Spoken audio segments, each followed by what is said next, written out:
video that was like Luke Skywalker versus Harry Potter in like death battle, and That was. Luke just opens up Harry Potter's forehead with a scar with using the Force. Oh yeah, that I was loved pretty it. cool. I remember there was like a time when I didn't like Harry Potter that much because my mom is a humongous Harry Potter fan. Mhm. Like, she rereads the books every year, Really. and I remember when I was little, I didn't like Harry Potter, and like we would like get into not duels, but like we would get into like these like weird like arguments about which was better. But then like whenever I was homeschooled like my 3rd grade year, and like during that time I was like obsessed with Lord of the Rings, and my mom was like, all right, well, let's read Harry Potter together. I'm like, okay, all right, fine, we'll read Harry Potter together. And like every day we would read like a chapter or two of Harry Potter, and like I became absolutely obsessed with it whenever like I was in intermediate school, like Mhm. 3rd grade through 6th grade. I mean, I still really like it now, but Because I remember like in 4th grade, we would get out like pencils and stuff, and then pretend to like use spells on each other. that was so much fun. That's probably why I'm really behind in math class now, because I wasn't paying attention. I was too worried about being the greatest wizard ever. I was too worried about what Hogwarts house I was in. I couldn't worry about dividing long numbers.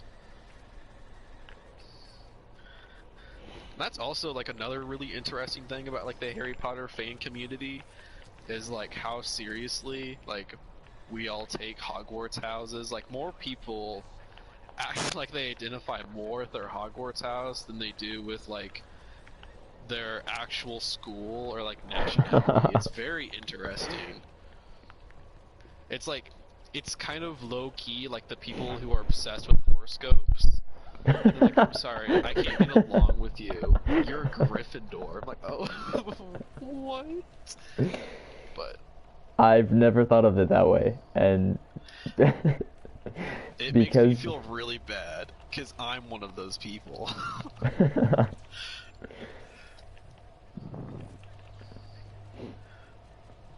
And like I have this weird guilty pleasure of looking up like those YouTube videos that are like sorting Stranger Things houses and Stranger Thing characters into Hogwarts houses, and I will spend hours watching them.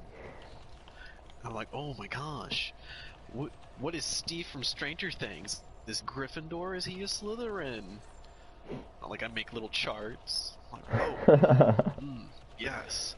Well, he has groovy hair. That means he has to be Gryffindor. Like, weird stuff like that. Yep, that's that's funny. I don't know if I would consider that a healthy thing,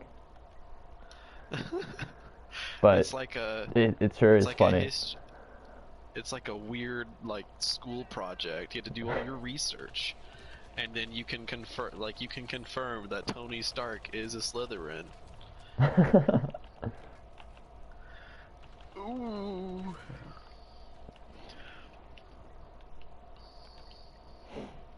I think it's funny uh how like everybody was like obsessed like with the Hogwarts houses, but then Oh my gosh, my aim is so whenever bad. she was like, oh yeah, there's an American school too with American houses, and they're just not as good as the Hogwarts houses. Yeah, I was looking into like I was watching some YouTube videos about like all the different stuff that J.K. Rowling keeps adding, and Mm-hmm. the list is pretty ridiculous. Oh yeah, I like have you seen the thing where it was like, what did Hogwarts students do to go to the bathroom before Muggle plumbing was Yeah. invented? And she was like, oh yeah, they would just go pee in a corner and then use magic to get rid of it. I'm like, okay, why? This is unnecessary and it kind of ruins the world building of your story. I was like, okay, good job. Now, every time I'm reading Harry Potter and they're in a hallway, I'll think, okay, somebody took a big old dump right in the corner. Like, thanks, J.K. Rowling. Yeah, there's a whole bunch of stuff, weird stuff like that now, and it's a little unnerving. Mm-hmm. It's like, it's interesting because, like, if you watch, like, one of my favorite YouTubers, like, Cosmonaut Variety Hour, Yeah, he has a video talking about, like, Fantastic Beast and how I J.K. Rowling yeah, I just and watched she that. and yeah, and I love the part where he's like, as a black person, I think it's kind of pandering that they made Hermione black. Whenever in the books, she's a white girl. Hmm. And, like, J.K. Rowling just feels guilty about writing like a story about white straight kids in the 90s. So now she's trying to change everything. Yeah, It's like making Dumbledore gay. Like, what? How does that add to his character? it doesn't. Like, like Dumbledore might be my favorite character because, like, I've been reading the books and, like, he's just weird and eccentric, but he's really interesting because he is so powerful. And you're like, okay, this guy, like whenever in the first book he's like, I have a couple words I need to say, and he's like, twat, something, other weird word, and you're like, okay, maybe he's a little cuckoo, but then he's like one of the most powerful wizards ever lived. It's like, okay, this is kind of cool. But it's like, oh yeah, he's gay. I'm like, okay, well, you didn't put that in the books, so it's obviously not that important. That'd be like if George Lucas was like, oh yeah, by the way, Princess Leia's a lesbian. She never loved Han Solo. I'm like, that wouldn't really, it would change stuff, but I mean, really, it wouldn't change the story of the characters in the movie, Hmm. you know? But then she, like there's Anthony Goldstein is apparently Jewish, but, like, what does he do in the grand scheme of the story? Absolutely nothing. Yeah, But it's kind of like your weird passive-aggressive grandma at Thanksgiving, and she says really weird stuff, or like your grandpa, and like he says like weird racist stuff, but you just kind of have to ignore it to just enjoy the turkey. He just says like, I saw a black person at the market today, couldn't trust him. Then you're like, oh yeah, pass the gravy, so like pass the pass the gravy, Pierce grandpa. in Community. Exactly. Well, what's funny about Pierce is that they kind of imply that he's like a closeted gay person Yeah. because, like, this special gym and like in like the beginning of season 3 or something, when it like shows all of the characters' bedrooms, like it's a very flamboyant, and then I don't know, I just Pierce is he's not funny to watch at first, but as the show gets on, he gets like funnier. I, It's kind of that show's like really interesting, like character development, just how the characters change over the course of the series. hmm. Because, like, Troy in the first season, he's not very funny. Like, the first couple episodes, like, you can tell that, like, he's very much like still a jock. But then, like, as the series goes in a dork like Abed, Hmm. and he, like, I think he gets funnier. I think he's better as like a nerd dork character. Yeah. I got to the D&D episode, Mm-hmm. and I thought it was really great. I think my favorite episode though is the one where Pierce's like half brother is like fighting the rest of them uh for like the inheritance that his Mm-hmm. dad left behind, and they go inside like this retro video game. And then Oh, Abed stays behind in the village and then starts this huge gets married. And he has all these little children just running around, and they're like in a mine shaft and stuff and working. It's so Oh my funny. gosh. I think my favorite episode so far is like the different like the timeline episode Oh where yeah, that's a Jeff good is one. about to roll the dice and Abed is like, Jeff, you're about to make 6 different timelines. And he's like, of course I am Abed. And it goes through each one. I think that might be my favorite episode. Just because like, oh my gosh, what's gonna happen in the next one? And and just Troy walking in, and like Pierce has been shot, and like the kitchen is on fire, and And everyone is this- going crazy, and he just has the pizza. And I was like, wow, that's J.J. Abrams going in to direct Rise of Skywalker. Like uh, everything is in chaos. it's such a good show. I think I'm in Yeah, season 4 now. yeah, I've been binge watching it. I'm like on episode 4 of season 4. It's so freaking good. It is. Like, I don't think Jeff and Britta are as funny anymore, but No. like Annie, Troy, and Abed are definitely the best characters now, I think. Yeah. They're the most entertaining to watch. Yeah. I think Britta started out being like the same character as Jeff almost, Mm-hmm. and then now she's turned into like not what we thought she was at first, you know? Yeah. I don't know. I didn't like the whole Jeff Britta romance thing. Mm-hmm. I didn't really think they'd be good together because they're too like similar because Yeah. they fight a lot, but it's not like endearing or like Han Solo and Princess Leia. It's actually just annoying. But I think Jeff is a better character when Britta's not around, Yeah. and I think they operate better as friends rather than like a boyfriend-girlfriend relationship. Mm-hmm. Like Troy and Britta, I think is interesting because they are different, but I don't think it's gonna last that long. Yeah. Because she gets in the way of Troy and Abed too much, and I don't like that. Troy Yeah. and Abed it's kind of like Sam and Frodo, where they operate kind of like a married couple, but they're like just friends. Like Sherlock and John Watson. That's how they should be, because they're just best friends. They're just weirdos. I think they're so much fun to watch. Yeah. They're definitely my favorite part of the show, and I also what I love about the show is all the like almost every episode is based off of a movie, like a popular Mm-hmm. movie, and it's just Abed trying to recreate that movie.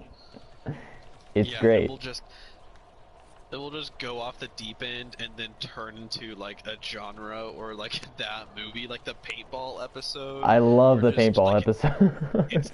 it's literally called A Fistful of Paintballs, and it's a Western movie, and I was like, yes, I can get behind this. Oh my goodness. And like, I So love the good. bit when it turns into a Star Wars episode, Yes. and Abed steals Starburns' His like vest. vest thing. He's like, I have to be quick so Jeff doesn't slouch his way into the Han Solo role. And I was like, that's perfect.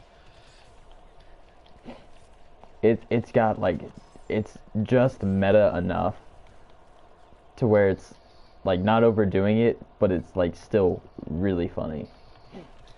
Yeah, it's kind of interesting because The Office has to maintain a level of realism because it is supposed to be like a documentary. Mhm. Like it does get a little crazy some episodes, but it can't go off the deep end because it is kind of supposed to be more like a realistic show because it is a documentary. But like with the community, it will go off the deep end within like the first 30 seconds of the episode.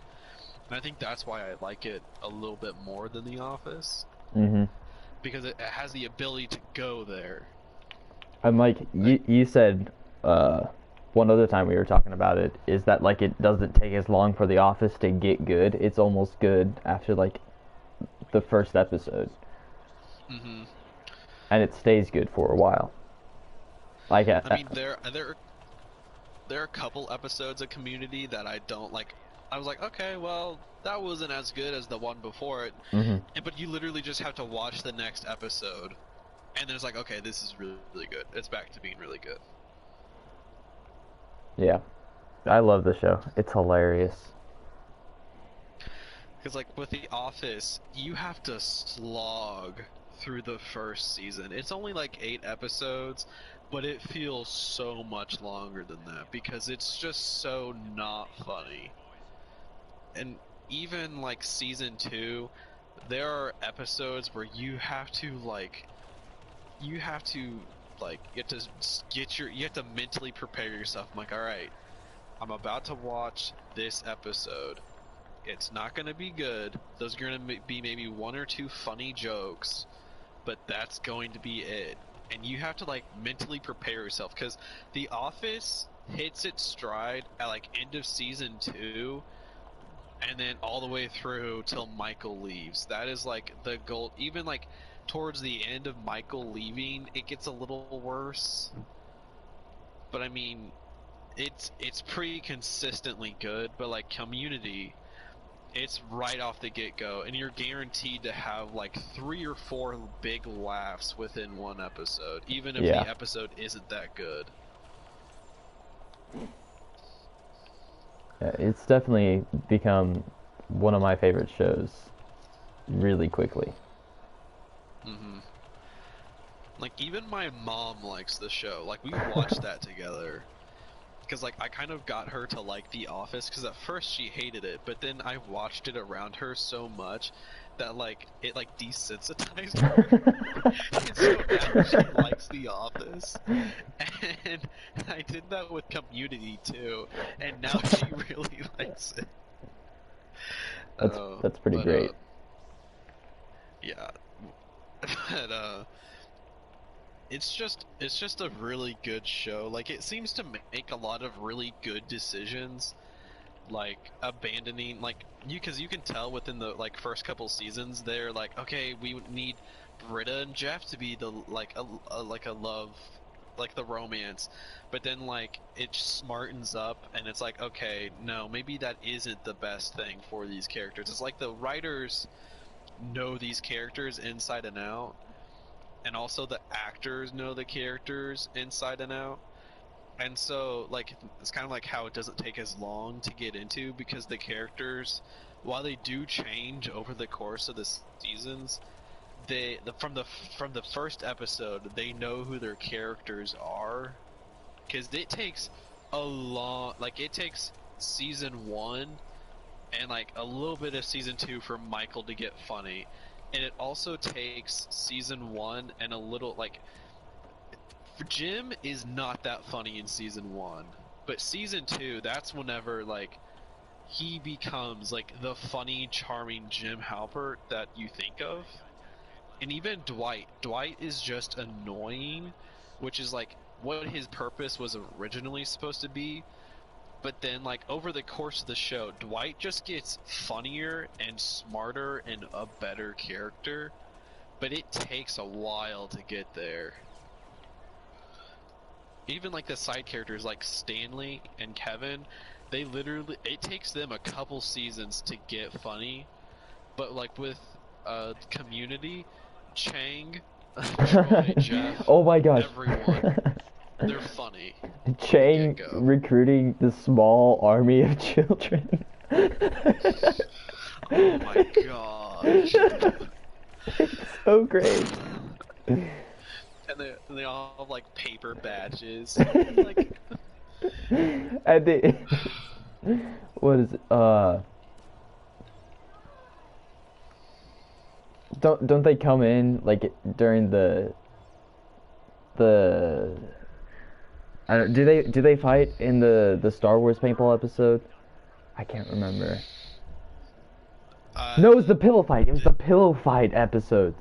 Oh my gosh. yeah, and They that's come in. when they come in. Oh my gosh. It's so good. Hannah says everyone forgets that Aaron's name is Kelly. You're right. I did forget Aaron's name is actually Kelly. That's another character that it takes like half a season, like from her entrance to the end of that season, it takes her that long to become like an actual likable character. Yeah.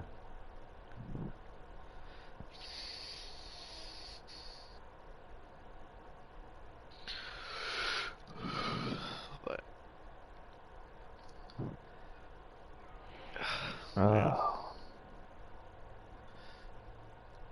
What other shows are there that are good? oh, To be I honest, started watch. I'm not like Oh, a what? huge fan of Parks and Rec. Like I can see the See, appeal, but I don't like it that much. see, Parks and Rec. It the first couple like it only takes a couple episodes for it to take off. Even within those episodes, it's really funny. But yeah, it's definitely not as good as The Office, because The Office actually has really good stories and story arcs, Hmm. and Community is the same way, where it has really good stories and really good story arcs. But Parks and Rec, it's it has story arcs, but like sometimes they just don't hit at like the moments that they should, or maybe they just don't go far enough, or they don't even go at all. Hmm. It's a very interesting show, but yeah, I enjoyed it the first time I watched it, but I don't it doesn't have the rewatchability that The Office does. Yeah. Because The Office, I've literally watched through it. I think I'm on like my fifth watch through, which is considered like a rookie number to like some fans. But like, like it's so easy to just get lost in The Office.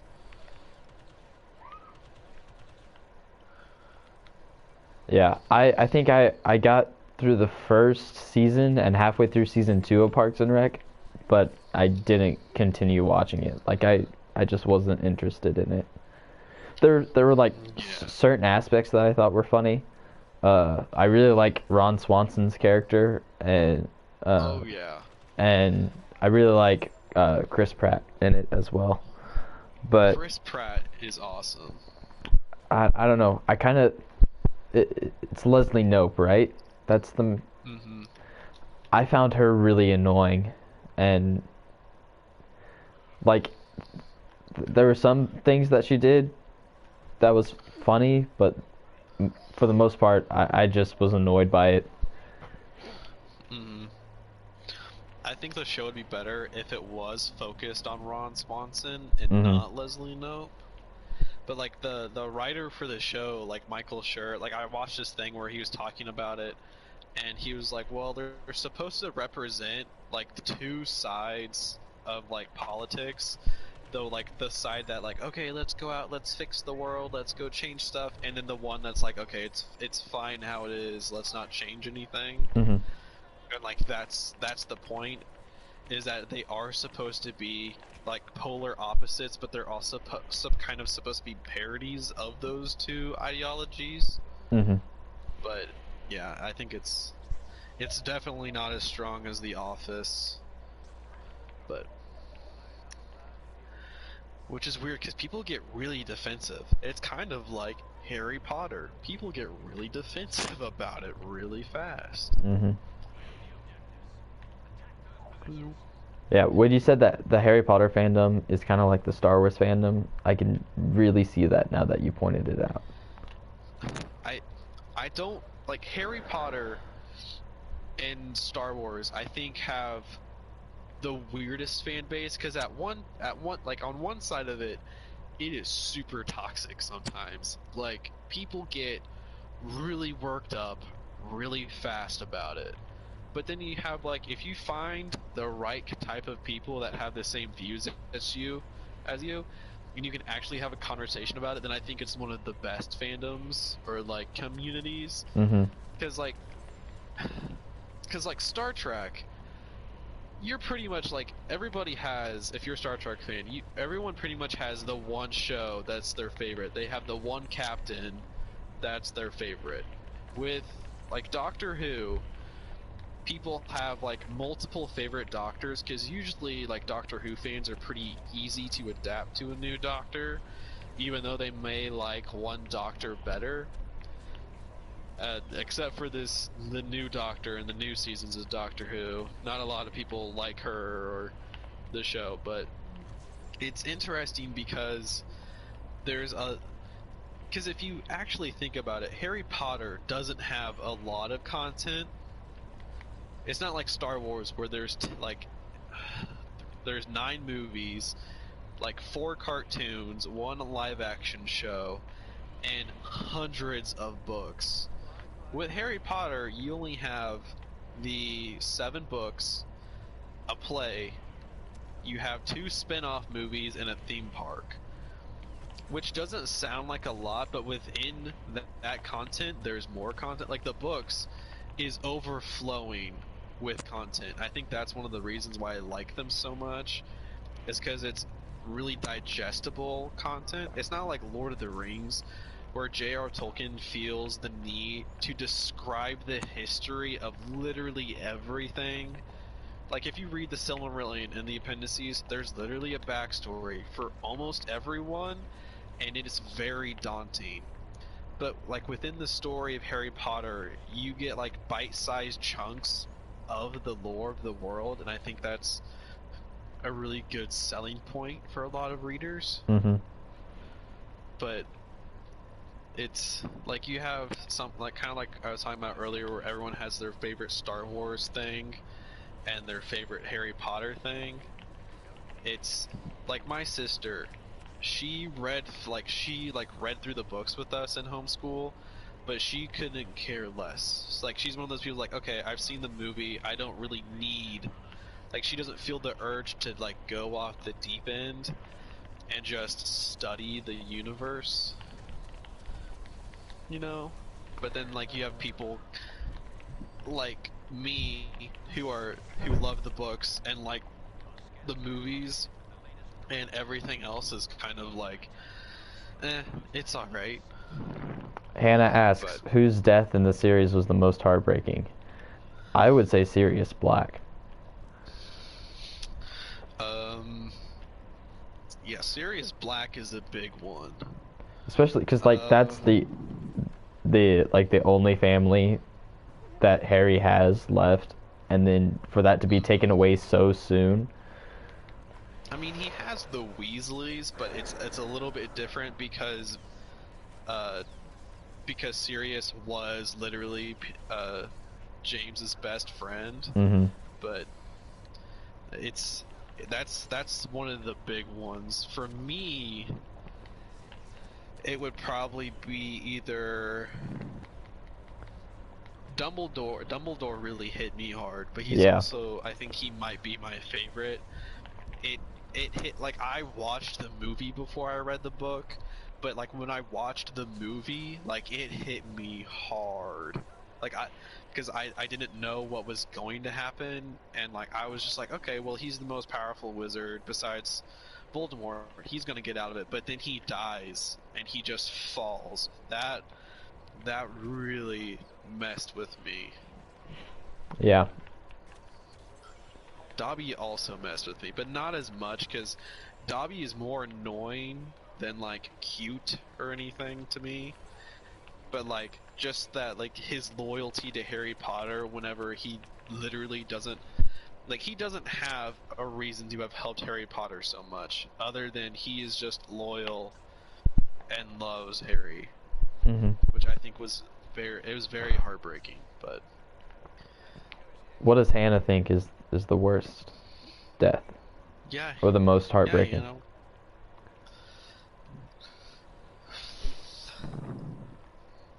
Should probably say like Hedwig or something, I bet. I totally forgot about Hedwig, to be honest. I did too, until I actively have to think about, oh, deaths in Harry Potter. I'd say, I don't know, like, I was pretty sad when Snape died too. See, I don't like Snape. I feel like I'm the only Harry Potter fan who doesn't like Snape. Because, like, he harasses and bullies, like, an 11-year-old boy because he Mhm. didn't get to go out with the girl he wanted to.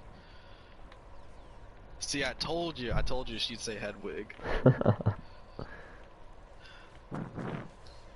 Like, he bullies this little kid just because he didn't get to go out with, like, the boy's mother, but he was also a jerk to Lily.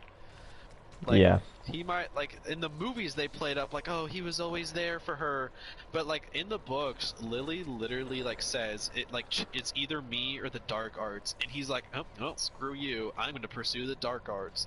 Like, it's literally his own doing. Like, James actually changed for the better to be with Lily. Because, like, James was also kind of a jerk, Yeah. but then, like, he liked Lily, so he wanted to be better to be with her, you know? I feel like people, because, like, whenever people think of James Potter, they're like, oh yeah, he's just a bully, he made fun of Snape. But then, like, he also took in his best friend whenever he was kicked out of his house. He also learned some of the hardest spells just so he could hang out with his werewolf friend. You know, because, like, being an animagus is hard. You know, that's complex magic. But, like, they figured it out so they could be with Lupin on, like, full moons. And that's what a real hero does. But Because that's what heroes do. I really wish BBC would make, like, a mini series, like, even Netflix, if they made, like, a mini series of, like, the Marauders, That would be so I cool. would love that. But they would have to release it weekly because I know I would sit down and watch them all in one sitting.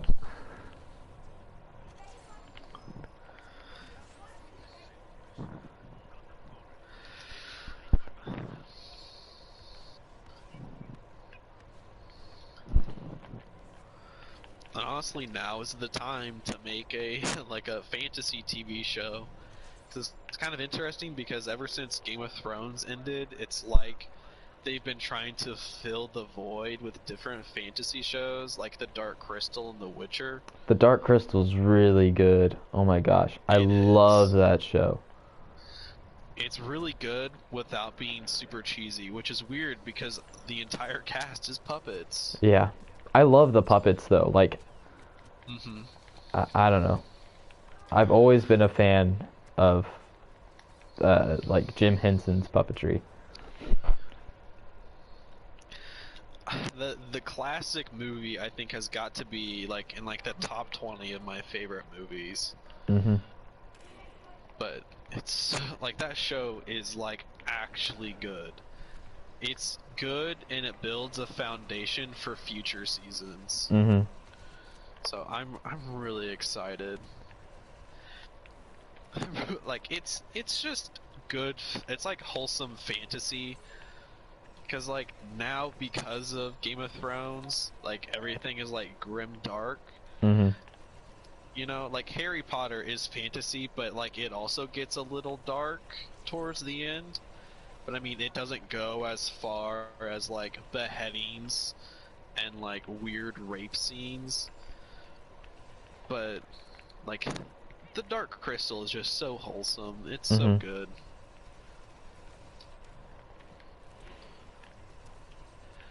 Pew, pew, pew, pew. I might rewatch it actually. The Age of Resistance or whatever. Is that what it's called? Yeah, I Dark think. Crystal Age of Resistance.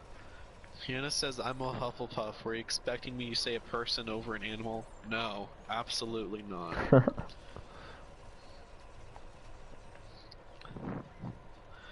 No, no, no. No, no, no.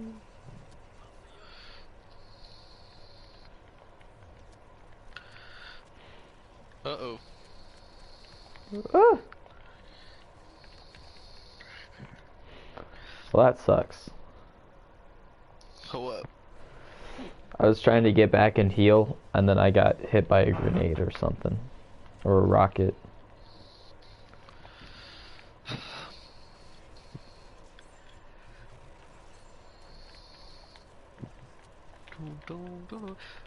And like speaking, like like we were talking about like Harry Potter movies earlier, Mhm. and like Goblet of Fire, I enjoyed the book, but I think I like the movie more just to see the visuals, because that the book has some really interesting visuals, like with the head, like the maze and like the underwater bit.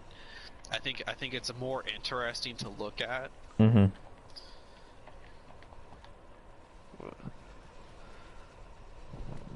Is Umbridge or Voldemort more evil? Hannah asks.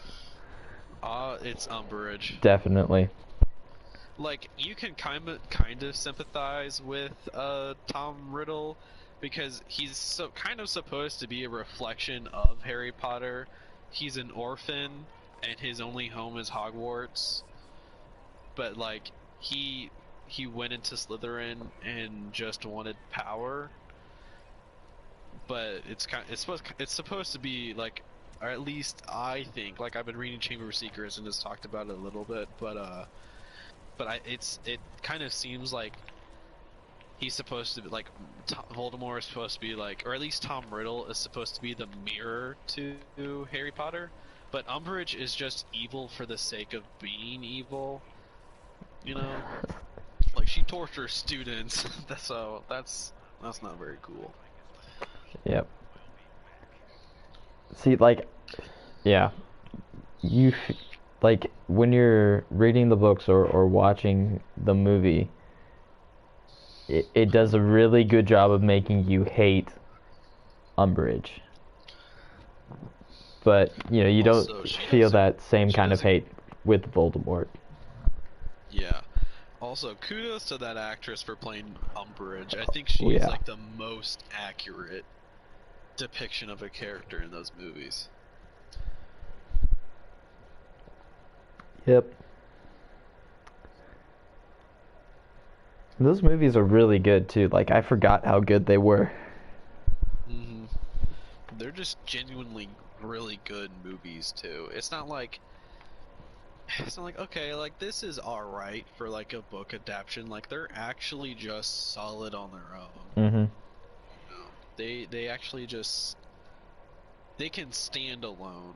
Like I prefer the books, but like they are really good at cutting out more of the things that are not really necessary to the story, Mhm. and but keeping the main stuff. But they're really good. Which movie is your favorite? It's the Half-Blood Prince. My favorite book and movie is the Half-Blood Prince. Mm-hmm. And that's, I don't know. I think it's because it's like the first three where it's kind of like a normal year at Hogwarts and there's just like a mystery that's being solved and the mystery is like what is Tom Riddle like after um Mm-hmm. and like trying to get the memory from Slughorn and everything. And just the fact that it's like they're all older and it's a regular year at Hogwarts is why I like it so much. Because like Yeah, in I the Order think of the that's Phoenix, it's not really normal because Umbridge is taking over, and then you have Harry being a teacher to all the students and stuff. But then in Half Blood Prince, it's just normal.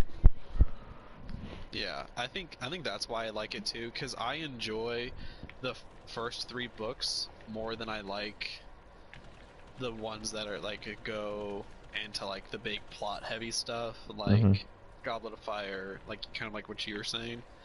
But also like you get a lot of lore and world building within the Half Blood Prince. Hmm. So it's honest. And there's a It's lot of really backstory with Tom Riddle too, because like especially in the book, you get all those different memories that Dumbledore shows him, and it goes hmm so in depth into the character of Tom Riddle. and like Dumbledore is at his height of like his character in Half-Blood Prince. Yeah. Because, like, in Order of the Phoenix, he's not there. Like, that's the point, is that he thinks distancing himself will make things better, but it just makes things worse. Mm-hmm. But in the Half-Blood Prince, he's fully there, he's fully present, and, like, he's teaching Harry. And then, Yeah. like, that's why I think, like, his death affects me more within, because he had so much time in the story Yeah. of that one. Because, like, if he didn't have that time to be with Harry and to bond with Harry and to teach him, his death wouldn't have made as much of an impact. It's like if they killed off, like, Snape, but you don't see his backstory, Right. and you aren't able to sympathize with him. Because if you don't have his backstory, then he's literally just, like, a double agent, but he was also just a jerk the whole time. Which, I mean, he is a jerk the whole time, but, like, once you get his backstory, he's, like, you kind of understand, but then again, it's like, okay, you were still, like, a jerk to these kids. But...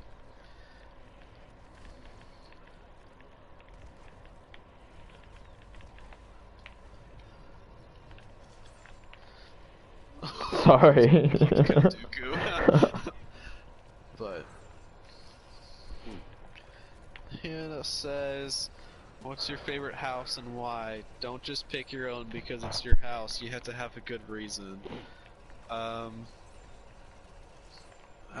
don't know. I like Slytherin, but I usually don't like other people that are Slytherin. Yeah. I don't know. There's... I don't know. I have a lot of Gryffindor friends.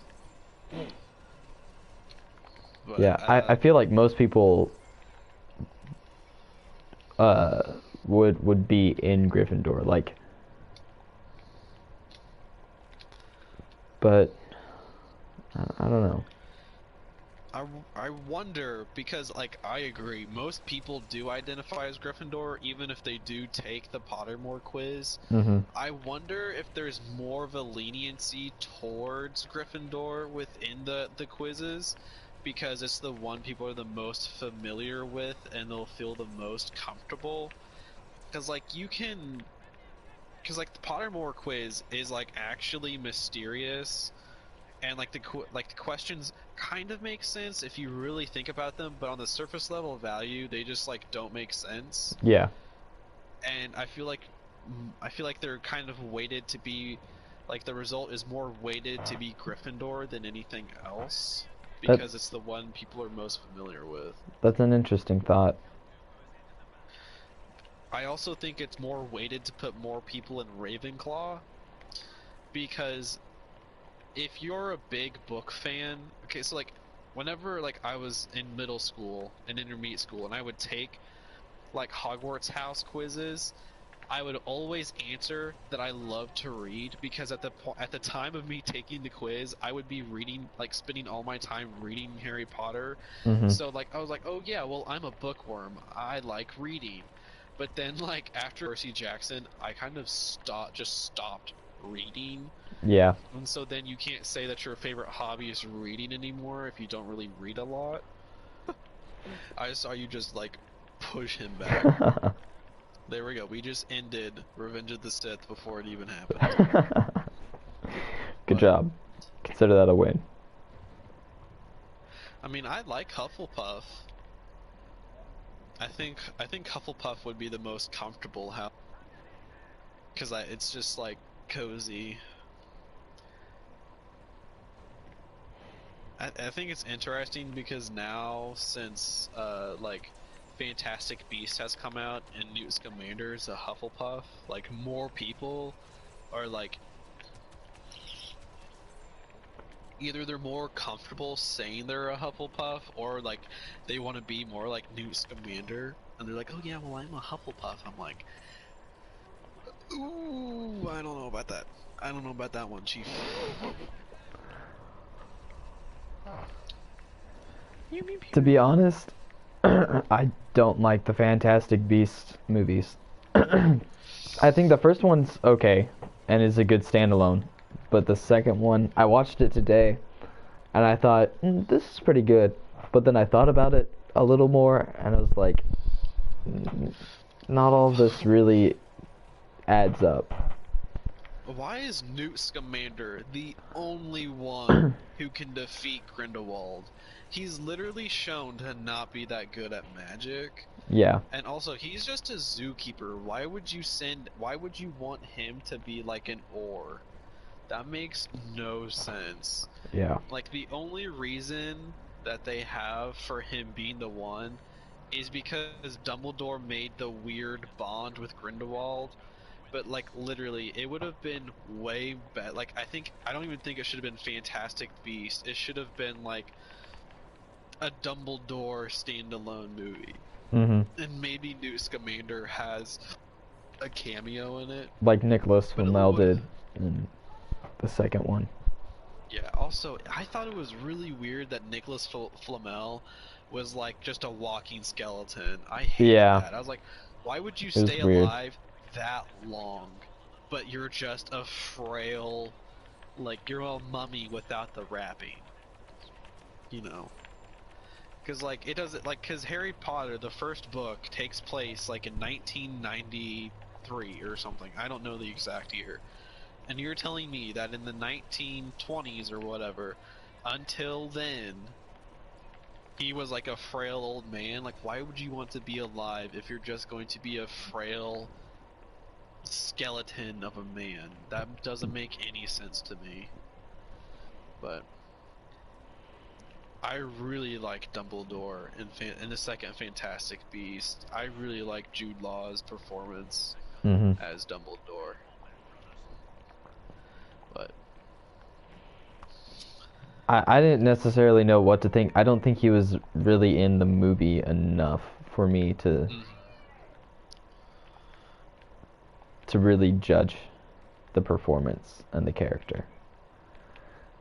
I do think like the look of Grindelwald is really weird because in the Harry Potter movies he just looks like a normal guy, mm-hmm. but then he all of a sudden in Fantastic Beasts he has like those two different colored eyes and that weird haircut and he looks like Johnny Depp and the Easter Bunny had a baby. I hate the way Grindelwald looks. hmm Ooh, no. Oh, poops. Alright. Hannah says those movies were just to make up for J.K. Rowling dissing on Hufflepuff and Everine following in her footsteps. I don't think that's necessarily true. I think I think so many people like make more Harry Potter stuff, and she was like, all right, I'll make something up. Also, the cursed child is pretty dumb. Yeah, Cursed Child is dumb. I don't consider that canon, like within the books. Yeah, Like I for wouldn't me, either. It's really weird and doesn't add up with a whole lot of, you know, the rest of the continuity and it's it's just interesting really because weird. the people who have seen this stage play say they love it, but the people who have read it say they don't like it. But honestly, it's kind of a dumb story. hmm Like, it's like Back to the Future and Harry Potter. You would think, okay, I like Back to the Future, I like Harry Potter. You would think that you'd be like, okay, there's these two great things, but they are absolutely terrible together. You know, it's not like root beer and vanilla ice cream. Not everything can be amazing. But also, I didn't like any of the characters in Cursed Child. Yeah. Like Delphi, I why would Voldemort and Bellatrix Lestrange have a child? hmm That makes It's like that just Palpatine having a granddaughter and a son. that's no. No, that's dumb. It doesn't. It breaks the world of Harry Potter more than it adds or improves it. So, Just like the sequel to, trilogy. exactly like the sequel trilogy. But I don't know. To me, the books are the only thing that are canon within Harry Potter. Nothing J.K. Rowling says or adds matters because what matters is the Harry Potter books. Because what she writes in there is like the standard, Hmm. or like this for sure happens. Everything else is either in an interpretation or weird fan fiction. That's what the Cursed Child feels like. It's like it's a weird fan fiction. Yeah, it really is. Not a very good one. No, usually fan fiction just sucks.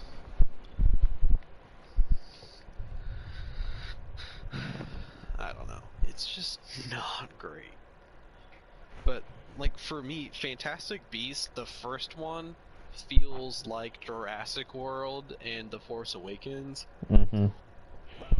where it's like a reintroduction into the world and it's not trying to do anything too crazy yet because it wants to get the viewer drawn back into that world. Because like that's like the I don't think Disney thought they were being sneaky whenever they made Force Awakens so similar to like A New Hope. I don't Yeah, think they thought they were getting away with anything. I think that was intentional, but gosh, The Last Jedi and then Rise of Skywalker are just so bad. They really are. They're not good. Well, I mean, also those movies had one draft and then they were sent away to be made. Mm-mm. You No. know, I don't know. I mean, I think Fantastic Beast does a lot of good things, but I do think like trying so American wizard culture should be vastly different than British like British wizard culture, because America and Britain are very different countries. Like we have a lot of similarities, but like culturally we are very different. Like, and some of the things that she puts in, I don't know if it's because like we're used to like the words muggle and Hogwarts, but like nomad and like Ilvermorny.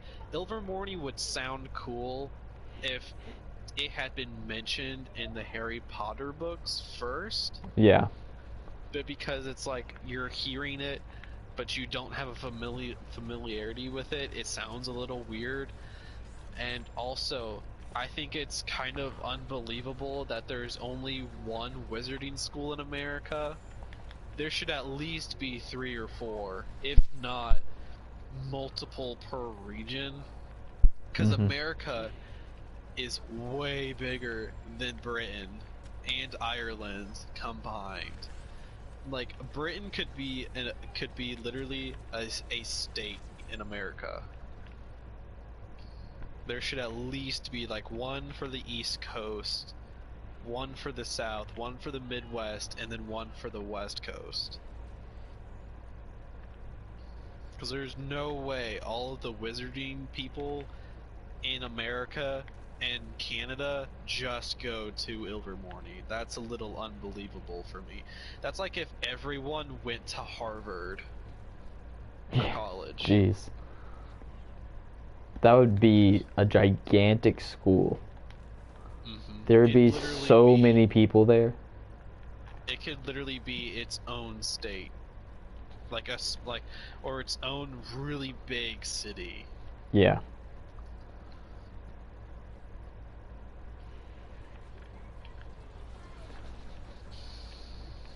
But I do think the Ilvermorny houses are interesting because they're not as like trait based as the Hogwarts houses are. Hmm. Because like with the Ilvermorny house, it's supposed to be like the mind, the soul, the body, mind, soul, body, and then like the heart. I think that's really interesting.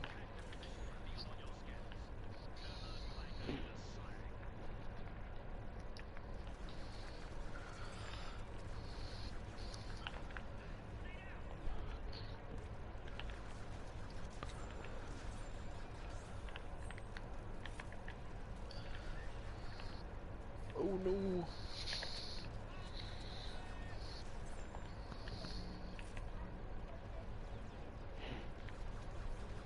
I think the officer, their guns need buffs.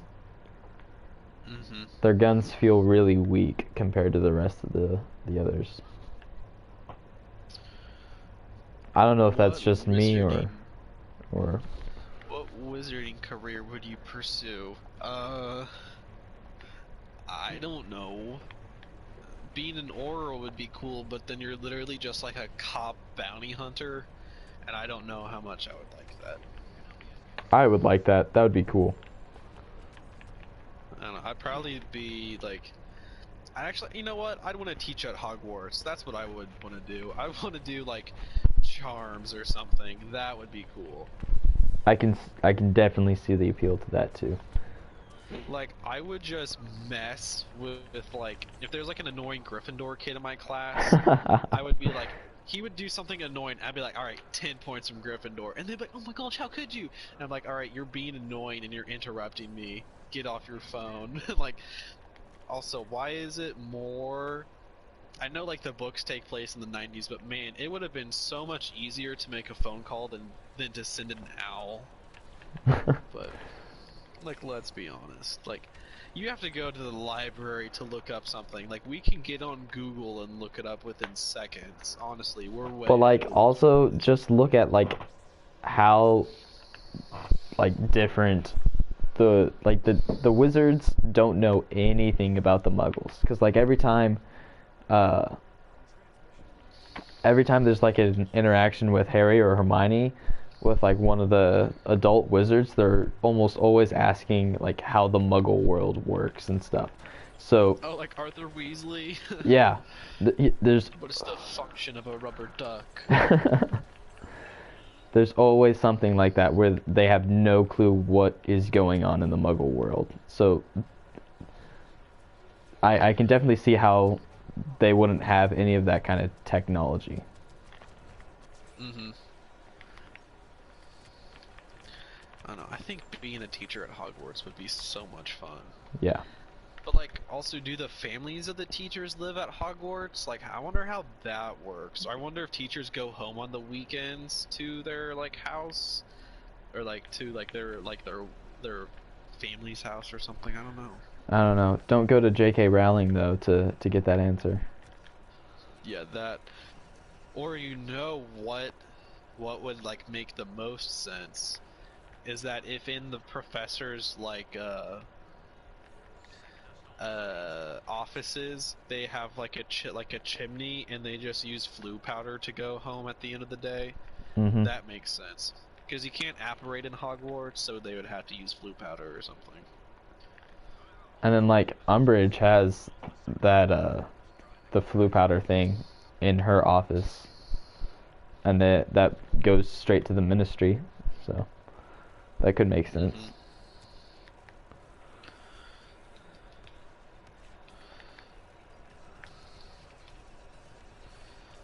Do do do do.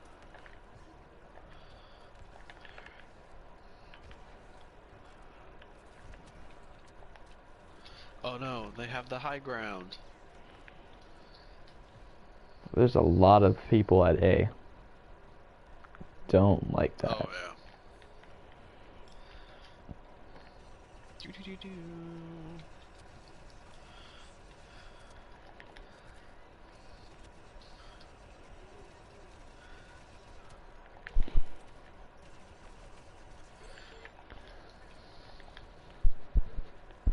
I would definitely play Quidditch.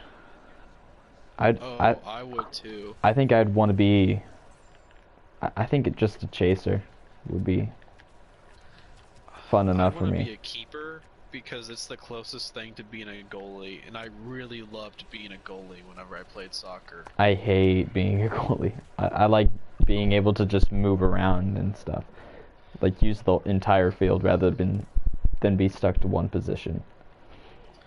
I loved being goalie. I really wish I could have worn gloves or something as well, because I feel like that would have made it easier. But I loved being a goalie. I really wish like we had soccer at our school.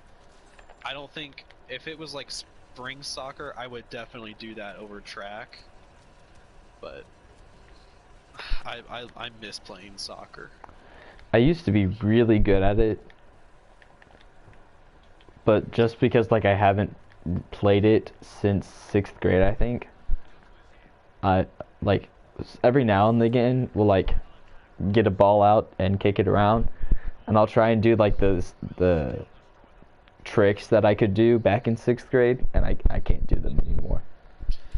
I really wish I could get into like the actual soccer league, but it is way too freaking complicated. Like Mike has tried explaining how soccer works, like professional soccer works, and it literally does not make any sense. It's one of those things where you literally have to grow up in the culture of soccer to understand. Because like there's like 500 different leagues, but you can also play anyone from any league, and it just doesn't make very much sense to me. But I mean, with American football, it's very simple. There's high school, there's college, and there's the NFL, and now there's the XFL. Mhm. And that's it. You don't have, and like you have divisions within college to make it more, uh, like evenly matched, because it would not be fair if like Arkansas State had to play like Michigan, but Yeah. I would, back to the original question, I would definitely play Quidditch. Actually, instead of teaching at Hogwarts, I'd want to pursue like an athletic career in Quidditch. That would be cool. Mhm. I wish we could have seen like the Quidditch World Cup in the Goblet of Fire rather than it just cutting to the tent where they're celebrating the win or something. Yeah. That would have been so I cool think to see like how different it is than Hogwarts. I really wish that they made like Irish Quidditch like shirts, because that would be really cool. Also, like if there's okay, so because there's no like wizard college, I bet. Do you think it's? I feel like it's way harder, or maybe it's way easier to get into like a professional Quidditch league, because like if you're Oliver Wood, right, and you're like one of the best Quidditch players and captains ever, you only have competition from your other classmates and like Durmstrang and the other like the French school. But like it seems like a lot of countries and cities within Britain have like a different Quidditch team, like the Chudley Cannons. Mhm. Like I don't know. I wonder if it'd be way easier to get into like a Quidditch league. But it also just kind of depends on how many wizarding schools there are. Yeah. But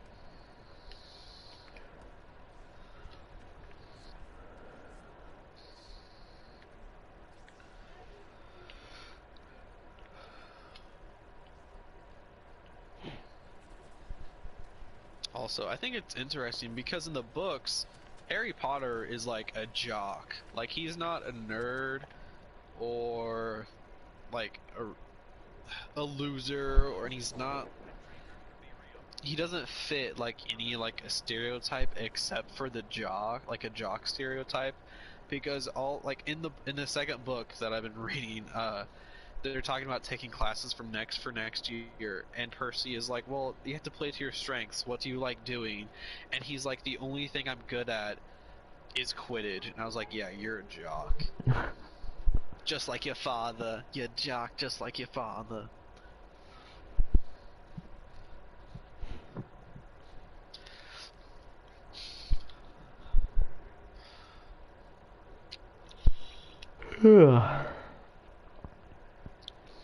What else can we talk about? Has Hannah asked any more questions? I don't think so. Um,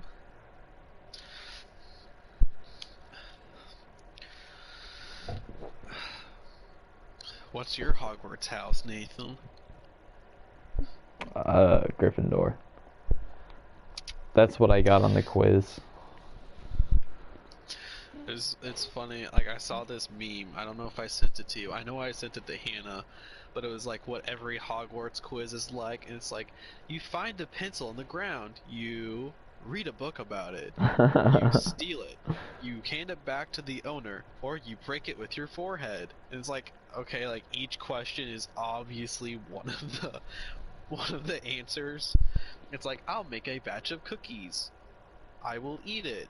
It's like, I will steal it. I'm like, okay, well, I'm like, I'll read a book about it. It's like, okay, well, yeah, each one is obviously one of the houses.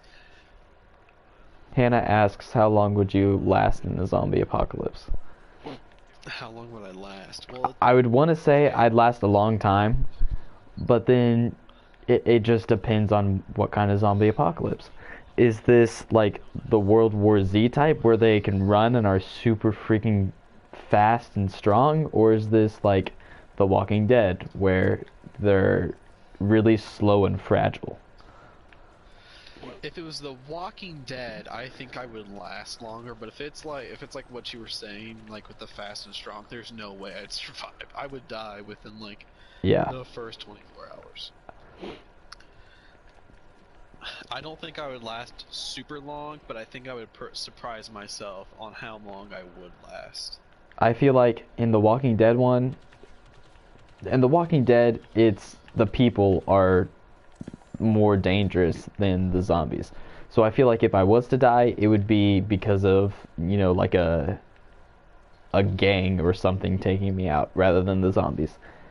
But there's still like those circumstances where the zombies could just totally surprise you or overwhelm you. I don't know. Mm-hmm. That show is actually really good. I've only seen like I'm only in like season 2 because I've been watching it with Hannah, but like it's actually really good. Like I like how it's more of a drama about the people than it is like about the zombies. I think that's really good storytelling. It's a really strong show up until like the last 2 or 3 seasons. Where the show is at right now, I absolutely hate it. They've killed off so many characters, and it's still going on? Yeah, I think it's on like it's season 9 maybe. I think season 6 was the last good season that I really liked.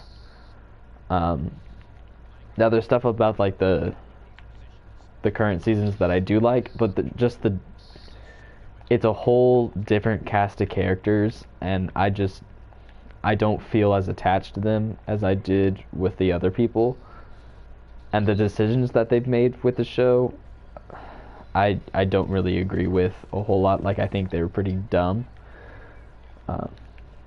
It's not nearly as enjoyable because like they've figured out how to kill the walkers, and everybody in it knows what they're doing, and so it's just the people, and the enemies that we have right now are interesting, but it's just boring to watch.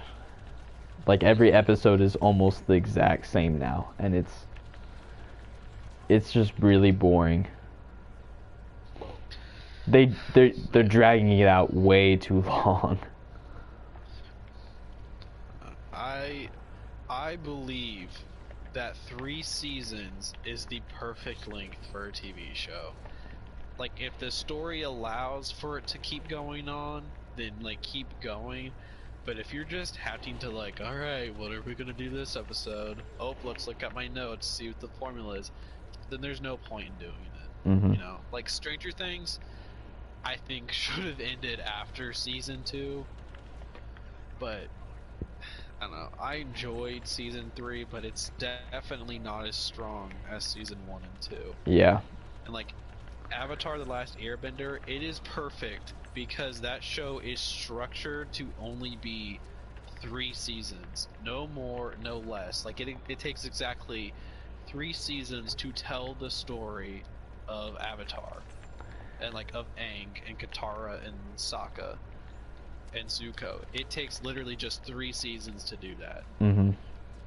But I don't know. It's interesting because TV has changed so much. Because like if you watch the old Star Trek or like Magnum PI, it's literally just supposed to be the episode is its own simple arc.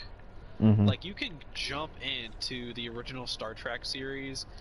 You can literally jump in season 2 right in the middle of it, and there's like it's its own self-contained story. And back then they would just keep making it until people didn't like it anymore. Like that's what happened with Doctor Who, because Doctor Who would have like 3 to 5 episode arcs. Sometimes they'd be longer, and usually it's a little weird when they're longer like that, but it went from like 1963 to 1998, and they just kept churning it out until people literally got sick of it and were like, okay, this show is crap. It kind of like is kind of like what happened with classic Doctor Who is kind of what it sounds like they're doing with The Walking Dead, where it starts off really strong and it stays strong for a while, but then like it just goes downhill. Mm-hmm. This is kind of like they run out of ideas. Well, it's not that they're running out of ideas, because the comics have lasted as long as the show is, but it's I think there was like a period of time where the show was caught up with the comics, and so they were waiting for the next one to come out so they could continue the story, and so there was a lot of filler episodes, which they were okay, but like in season 7, it was boring to watch, just to be honest. Like the character of Negan, who's the main villain in season 7, he's a really interesting character, and I love that character so much. But just the story of the season, like it just goes on for too long, and there's too many boring episodes, and that's the way it is right now. There's so many just boring episodes that you don't feel really are necessary for the plot, and I just got tired of it. And it's like they're killing off people for sport now, and it's kind of annoying. Or like just to subvert your expectations. Yeah. I don't know. Like Daredevil, I think is the I think that's as close as you can get to a perfect TV show. But like season 3 also is not as strong as the first 2. So like you can tell that they still had places where they wanted to go. But like I feel like because I feel like with the whole agreement between Disney and Marvel, and then with Marvel and Netflix, they were kind of leery of doing anything too crazy. So they made a really safe story for season 3. Like season 3 still has a really solid story, and like it's still better than a lot of what like other TV shows are doing, but it's definitely not as strong as season 1 and 2. But I think Daredevil is probably, in my opinion, like the best TV show I think I've ever watched. Yeah, I watched seasons 1 and 2, but then it just took so long for season 3 to come out that I kind of just totally forgot it existed. And I still haven't watched season 3.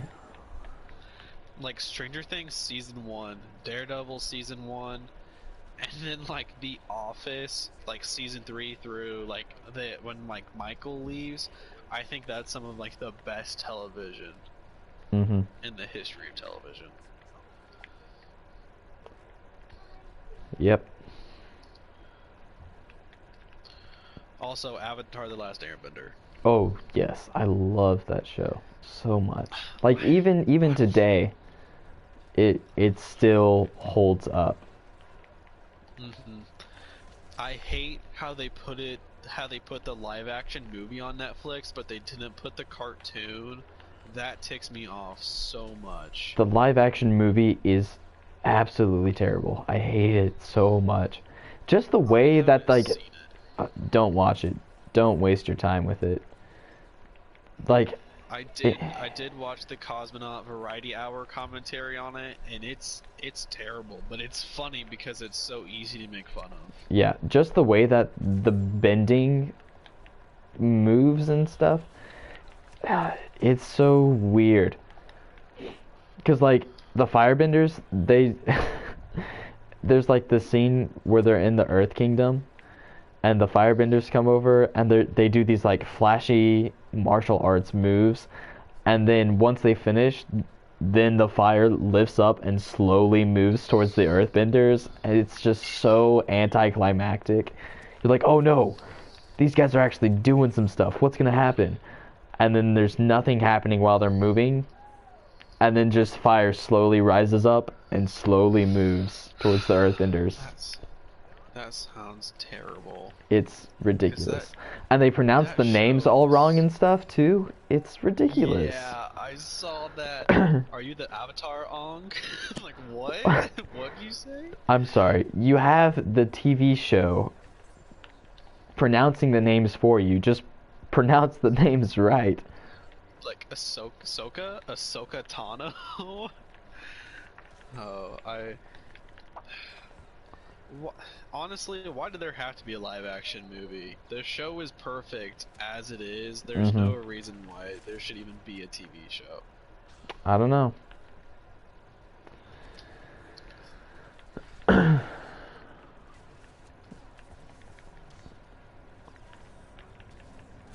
I remember watching the live action movie as a kid, and when I finished it, I was disappointed, but I was still like, okay, maybe they have the other two seasons in the same like movie. So like after this movie's done, it's gonna play the next season. And so Hmm. I watched the entirety of the credits waiting for season 2 to start, and then it didn't happen, and so I was like, yeah, they're not gonna make season 2 and 3 for this. There's no way this did good enough to make sequels. Yeah. I don't know. It's kind of weird because like most movies like from the early 2000s like superhero movies and like superhero video games, they all have like a weird end credits scene or like a weird scene towards the end that hints at like they're going to make a sequel. It's like how did you think this movie could even warrant making a sequel? Yeah. Cuz like the Amazing Spider-Man 2 video game, they hint at even in the movie they hint at making like a Sinister Six sequel, and it's like no, this movie isn't that good to warrant a sequel. Like you're overstepping your boundaries. Know your place. You know your place, trash. It'd be like if in Rise, it's like in The Last Jedi when there's the bridge boy scene. It's like know your place, trash. That doesn't make it doesn't fit within like the world of Star Wars. Like okay, so in like the one review that I was watching, I was talking about it. It was like why is Luke Skywalker a legend? But he's literally like there's only been 30 years since the Battle of Endor. Like why is he a legend? Whenever like in real life 30 years is not a long time. Like we still recognize the effects and the people who fought in World War II. Why is it that Luke Skywalker after only 30 years is like a legend, but then like these little kids know the story of Luke Skywalker and are telling it like through like the dolls or whatever? It's like okay, how does that even work? But then he was like, yeah, this is just a dumb scene, like it doesn't have a place in the movie. And I was like, oh yeah, you're right. It's just setting up Brian Johnson's trilogy, which I pray to God doesn't happen. If it does happen, he better have like a lore editor, and he better have a script editor. He better plan it out in advance. even then, I don't know how good it will be because most of the stuff in The Last Jedi is what he felt was right, and he went with more of like, oh, I like this scene, I'll keep it in, not of, okay, will this make sense in the story? Yeah, that's And ridiculous. like J.J. Abrams did that too, but I mean, at least Force Awakens actually makes actually makes kind of sense. Mm.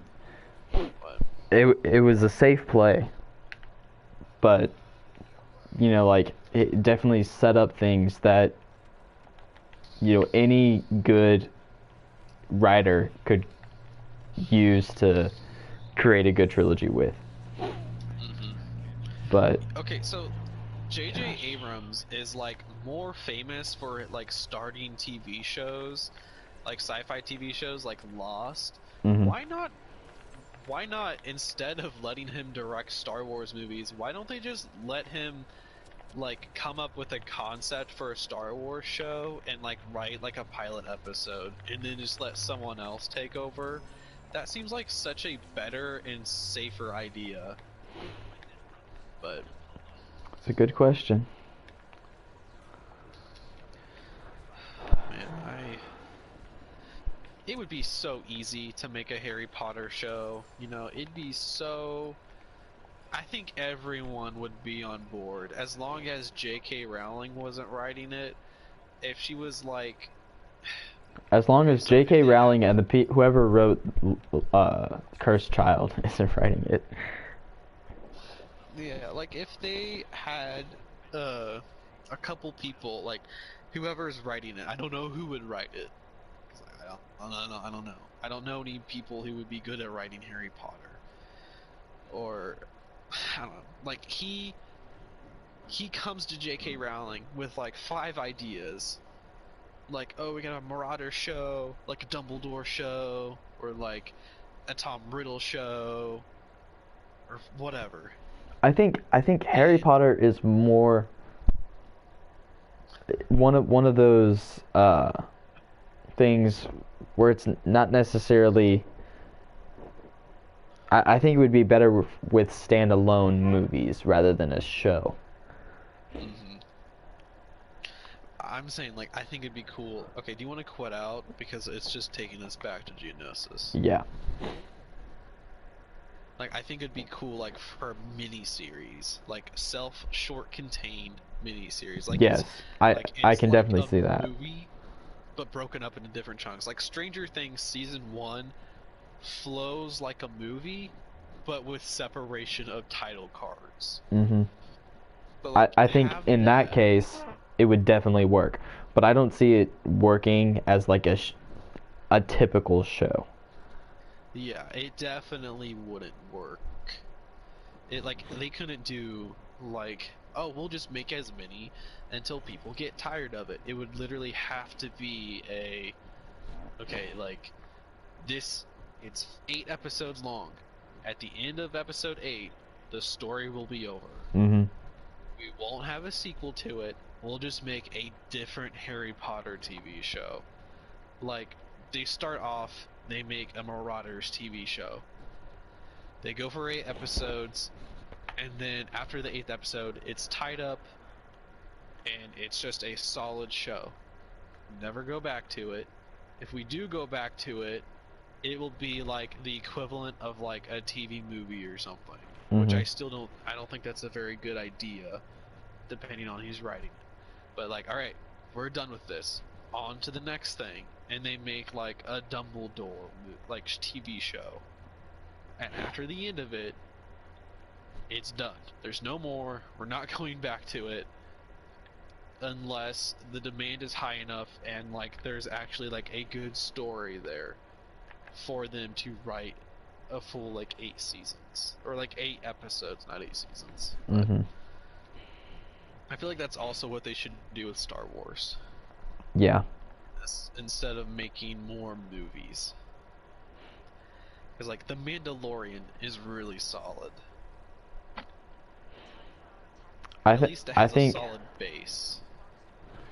I don't know. I hope that the Mandalorian turns out to be like like a 2-3 seasons and then it's over thing. But I'm kind of afraid they're gonna try and just milk it once it's done its time. Because like I'm sure Jon Favreau has a clear vision of where the show is going to be taken. Just like I feel like it would be too much of a risk for him if he didn't. Mm-hmm. Like he kind of improv'd the first Iron Man movie.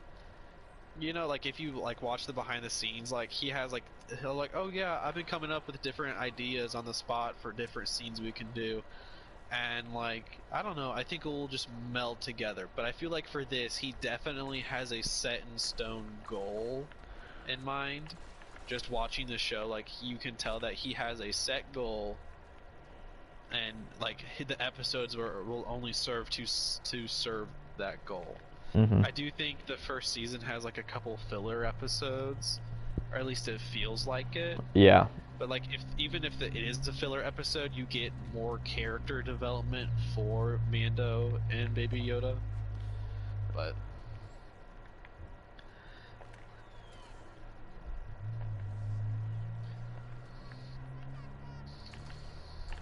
I really hope they don't milk it though, because it is really solid so far. Mm-hmm.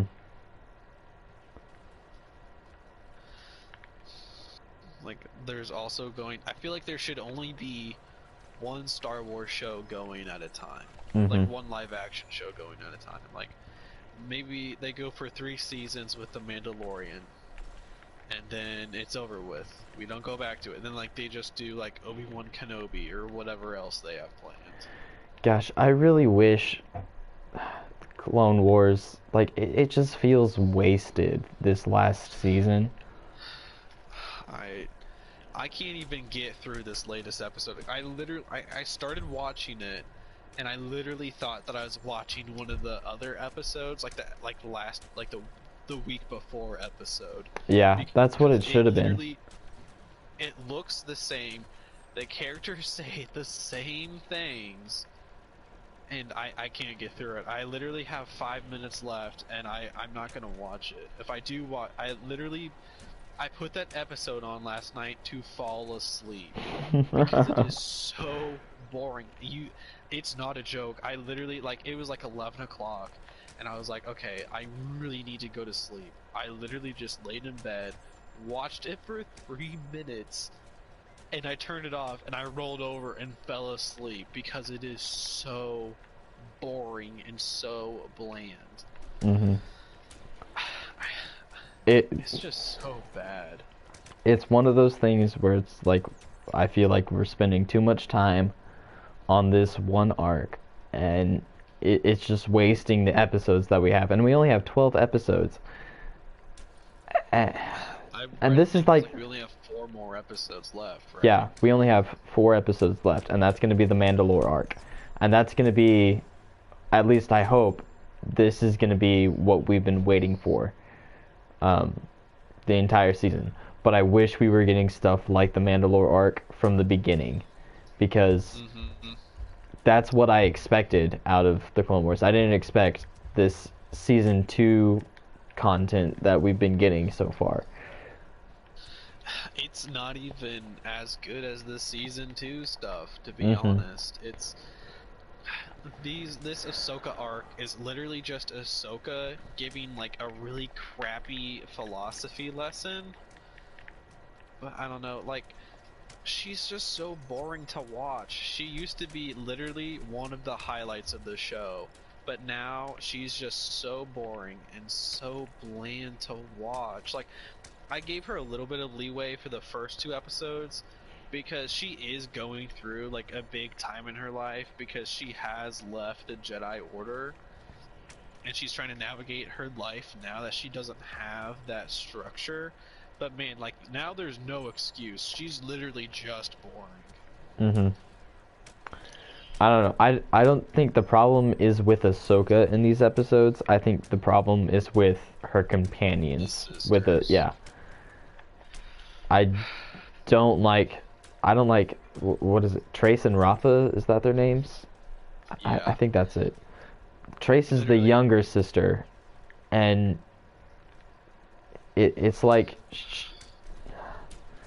I get that she's young and inexperienced, but it's just common sense things that she doesn't have the common sense for. Like, seriously, Yeah. dumping the spice. Who would do that? Just Like, if they're nobody's gonna take my ship, and then she just acts like she literally acts like a 12-year-old. If they were gonna have her act like a 12-year-old, they should have made her look like a 12-year-old. yeah. Like, she looks like she's like maybe 17 or something, but she literally acts like a 12-year-old, and it annoys me so much. And even like the 12-year-olds that we have seen in the TV show, like young Boba Fett and like the young clone cadets, act way smarter than her, and she's hmm supposed to be like 17. I know, it's very frustrating. And you would think, And then like, every because episode, she's been like living like on the streets, just her and her sister. You would think that she would have built some kind of street smarts, but apparently not. definitely. But every episode, Rafa is like, "Who takes care of you? Your sister." Every 5 minutes, "Who takes care of you? Your sister." I'm like, "Okay, we get it. You take care of your sister. You hold that over her head so she'll do stuff for you. Like, we understand that. You don't have to keep saying it."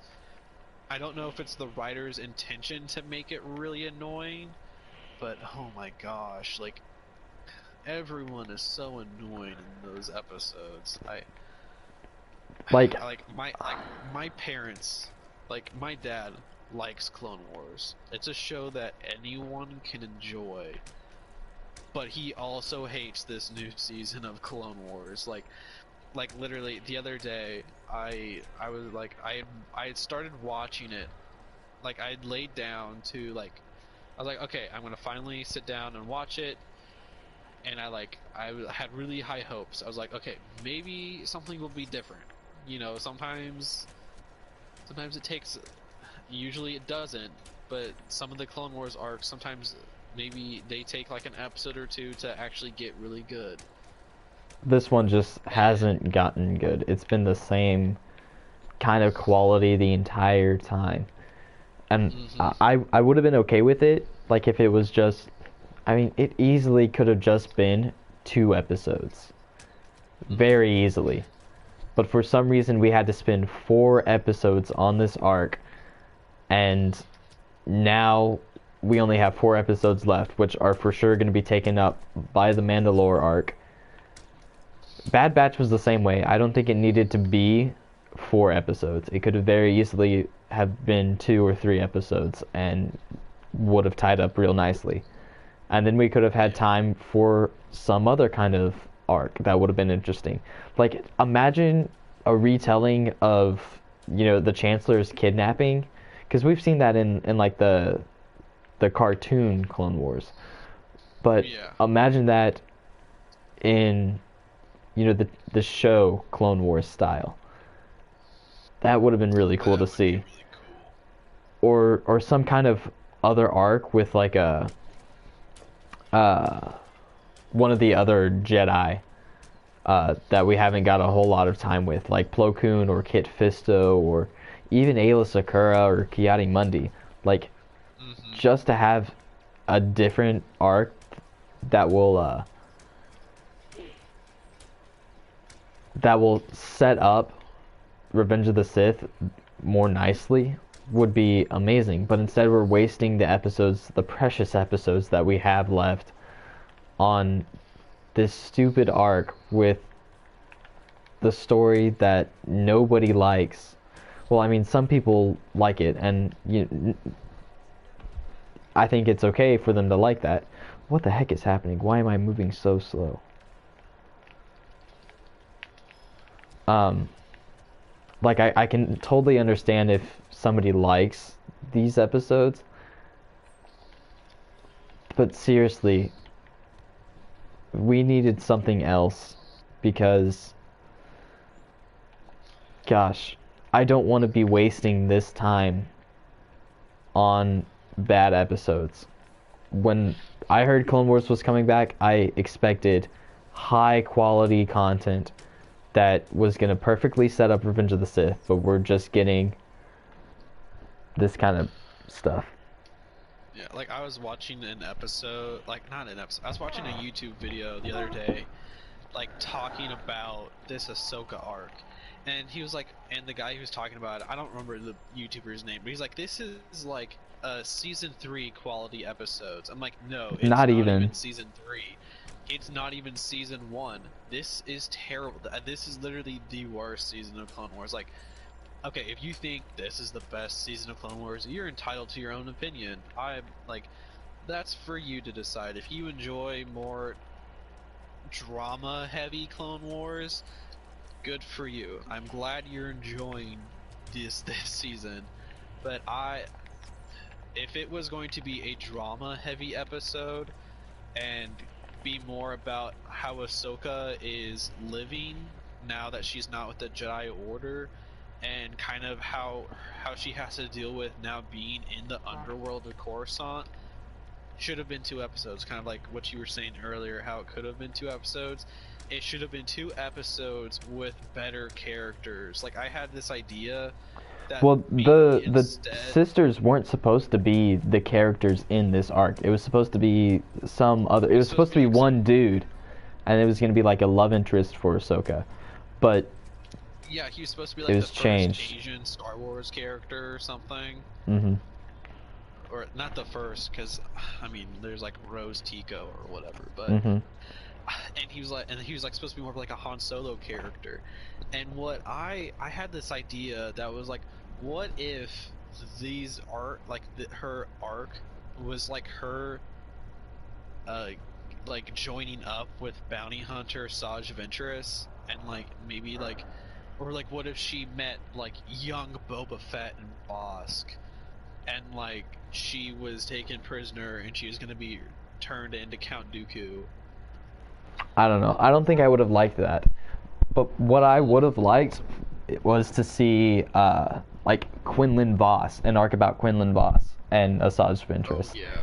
And then the Chancellor getting kidnapped and the Mandalore arc. Those were the main things that I wanted.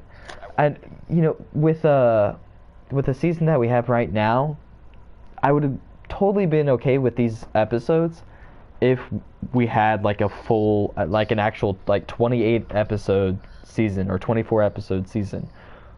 Yeah. But this is 12 episodes, and we are just wasting time with the episodes we've been having now. Yeah. And I feel cheated. I feel like Disney's doing us dirty.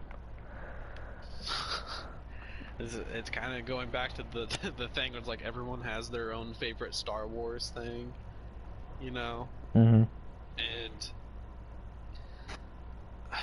I don't know. It's frustrating because like you said, you feel cheated. I feel like I've been kind of betrayed, which this sounds very over dramatic stating it like that, but you have Force Awakens, and it's pretty okay.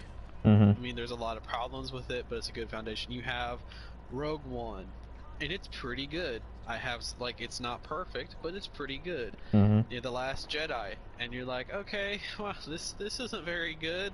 Like, maybe the next one will be better. You watch Solo. I enjoy Solo, but not a lot of people do, and I understand if you don't like it. Like, I definitely see like where you're coming from, because like people are like, we don't need to know Han Solo's backstory, but people have also been petitioning for an Obi-Wan Kenobi TV show, so like that argument doesn't really have a lot of weight, I don't think. But like for the most part, it's pretty okay. It's a fun movie. You know, Rise of the Skywalker, and it's literally one of the worst structured and worst written movies I've ever seen. And then you think, okay, we have The Mandalorian, it's pretty good. And then it's like, okay, Clone Wars, a show that at its height was better than like the prequels and all the sequels, easily. And then we have this new season, and it's just a dumpster fire. Hot garbage. Like, okay. Hot garbage. Like I went back to Knights of the Old Republic and was playing it the other day, and I was like, okay, I miss this. like I miss this feeling that I used to have with Star Wars. Mm-hmm. But I don't know. I'm trying to branch off and watch different sci-fi stuff to kind of fill the void because it's interesting because this is a quick tangent. But after the prequels came out, a lot of like original trilogy fans like are feeling the same way that we are right now, and that's when the show Firefly came out, which is basically like if the rebels lost against the Empire, but then like Han Solo kept doing kept his smuggling job. There's no Jedis or anything like that. And I've talked about the show before, but the way that Firefly is like Star Wars but more Western, Mm-hmm. and like it really plays like it's like if it really just dived off the deep end and went full Western, and like that show, I've talked about it before, the Elseworlds exchange. Sal, he's like the person who made the podcast. He was like Dang talking it. about like whenever I didn't have Star Wars, when Star Wars betrayed me. He says something like that. He's like, I had Firefly, and like Firefly was like what he needed. I've been trying to find like my Firefly. Like I like Firefly, but there's literally only one season, and there's no way for me to watch it because it's not on Netflix anymore. Mm-hmm. It's like I'm trying to find something to fill the holes now that Star Wars, like it feels like Star Wars is gone. Yeah, it's very frustrating, and like right now the prequels are much more well received than uh than they were back when they first came out, and Mm-hmm. there's like talk that that might happen with the sequel trilogy. Yeah. But golly, I really hope that's not the case. I hope that this current generation that is like this is their childhood. I hope they wise up and they see just how terrible the sequels are. And if they like the sequels, that's perfectly okay. But to say that the sequels are superior than the prequel trilogy and the original trilogy, that's in my That's a little opinion, much. yeah. Like the prequel trilogy, I can see an argument there, but it being better than the original trilogy, there's no way. Yeah. The original trilogy, I think, is like the one thing that all Star Wars fans can agree is like the like almost perfect. Mm-hmm. Like the Cosmonaut Variety Hour, he also like did a review of each of the different phases of Star Wars, like of the movies, and like he says something like that. He's like everyone can agree that this like the original trilogy is perfect, or at least like A New Hope is perfect Mm-hmm. at like building the foundation for Star Wars and just telling a complete story. And if you can at least recognize that the original trilogy is is better than the prequels and the sequels, but you enjoy one of like the prequels more, I'm okay with that. But as long as you know that there are problems with it, because I love Phantom Menace. I watched it the other day, but I know it's a terrible like it's a bad movie. It's not that good. It's seriously not that high quality of a story, but I enjoy it. As long as you can recognize that it's not a good movie, then I'm fine with that. But if you're like, "Oh yeah, The Rise of Skywalker is is the best Star Wars movie," then I will argue with you because it's not. Yeah. Gosh. It's literally just a remake of the original trilogy. That's all the sequel trilogy is. It's just a much worse construction of the original trilogy. Mm-hmm. I don't know. It's frustrating, but hopefully things will get better. But I don't know. I hope it gets better. But at the rate that like it's been going right now with the Clone Wars and Rise of Skywalker, I don't have much hope for it.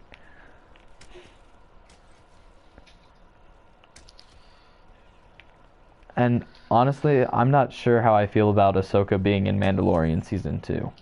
Yeah, I I don't don't think she want should be in it. a live action Ahsoka. Like, she's already like Clone Wars. Like, Ahsoka is the Clone Wars TV show's darling, right? Hmm. Like, Ahsoka has her start there and has all of her growth on Clone Wars. We don't need her to be in the Mandalorian. Like, people are like, oh, we should have an Ahsoka movie, or she should No, have her own standalone show. No, she doesn't. She's had Clone Wars. She's had that time. It's like those people that are like, we need a Vader standalone film. I'm like, that's literally what Attack of the Clones, Revenge of the Sith, and what the original trilogy is. yeah. Like, that's literally the story of Darth Vader. If you ask, Not anymore. It's Palpatine's oh, story. oh, I'm sorry. Apparently George Lucas is wrong. Cause like used to before the sequels, George Lucas was like literally said that the Star Wars movies are literally the story of Anakin Vader's fall, or Anakin Skywalker's fall, and his redemption back to being like to the light side. Like that's literally the like supposed to be like the overarching story of the Star Wars movies. So it's kind of foolish to say that there should be a live action Darth Vader movie. Yeah. I just watched that happen. He just throws the lightsaber so easily. I was just holding off Bosk, preventing him from getting in, and then I turn around and Darth Vader's right there, and there's a whole bunch of stormtroopers inside. It's like all this work for nothing.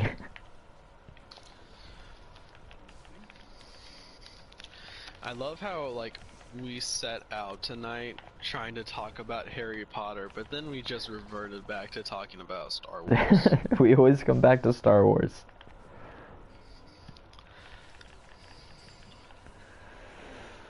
Yep. Also, I remember there was like. Oh, go ahead. No, go ahead. Okay. No. Well, I was getting ready to change the subject off of Star Wars. So if you have anything else to say about Star Wars, now's the time. Oh no, I was gonna try to change it back to Harry Potter. Oh, I was gonna go on to Lord of the Rings. So. Oh, okay. Because we talked about Harry Potter, we talked about Star Wars. Lord of the Rings is like I consider those like the big three like sagas.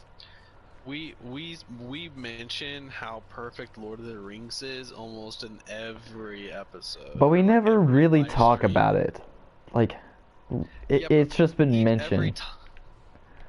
Every time we're like, oh yeah, Lord of the Rings is perfect, and then we're like, oh yes, it is perfect, and then we talk about something else. Like if you listen back, sometimes it's like we'll be talking about something, and then we'll be like, ah yes, but Lord of the Rings is perfect, and then we'll be like, ah yes, it is, ha ha ha, and then we'll just go back to talking about whatever we were talking about before. Like, okay, wait, what happened? Like, you're not even sure if it actually happened. Because it happened so quickly. That's hilarious that you point that out. But I was gonna talk about the TV show that's been planned, and Oh. I remember hearing about that in 8th grade. That's what, 3 years? And I haven't heard anything about it since. What is going on? Why is it taking so long? Well, like I can see like the if they wanted to be perfect, the planning phase would take a really long time. Mm-hmm. But like I don't know, it's just been a while since I've heard anything about it. Like I keep forgetting that it's a thing. Because like they used to have like an Instagram page and stuff that they would post on a lot. Did they really? Like just random Middle Earth. Yeah, they used to. Or like I don't know if it's still around or not, but they don't post anything anymore. And it's kind of scary because there's been no news, no anything, for like and three like years. I know the coronavirus is going on and it's delayed everything, but there still should like I seriously haven't heard about it like except for the time when they announced that Amazon bought it for like $5,100 billion. Like Mm-hmm. they bought the property and that they were making a TV show and that was it. But do we even know what the show is supposed to be about? I don't think so. Like, I heard that it's gonna be about Aragorn, like a young Aragorn wandering in the wild lands and stuff, or it was gonna be like the Silmarillion, or like the golden age of Middle Earth and stuff. But Mm-hmm. I don't know. Or it's like each. I think I also heard like each season is a different story in total. Like the first season would be Aragorn, and then the second season would be a completely different story about a completely different person or something. Yeah. Which I think that's Actually, the way to do that. That would be a actually, good way. Hannah and me watched Two Towers yesterday. Mhm. It was really good, but I don't know what I want this show to even be about. Yeah. Like young Aragorn, like that's cool, but I mean, like besides Frodo's story, Aragorn's is like the second biggest and the most important in the Lord of the Rings like story. Mhm. You know, like Return of the King is literally about him returning to be the king. So does he really need a TV show? I don't think so. Yeah. I think it would be a lot better to just focus, like, have it like the Silmarillion, or something out of like the Book of Lost Tales or something like that. Just its own separate thing that can be drawn out, and I don't know, like give some of the lesser known stories some popularity, because it's really hard to read those books just because it, like, Tolkien goes into so much detail about every single person and all of their stories. But like, Mm-hmm. if it's made into a TV show, or like a mini movie or something, like it makes it digestible, then Yeah. I think those stories will gain more popularity. But like, in my case, I already don't enjoy reading anymore, and then trying to read something as complex as Tolkien, I'm too lazy to do it. Yeah, it's very well, also you have to think that it was written at a very different time. Like I Yeah. don't know the exact dates that it was written, but like like mid to early 20th century. So I mean, like it's a different writing style, and also because Tolkien is so complex, it is very difficult to get into. Mhm.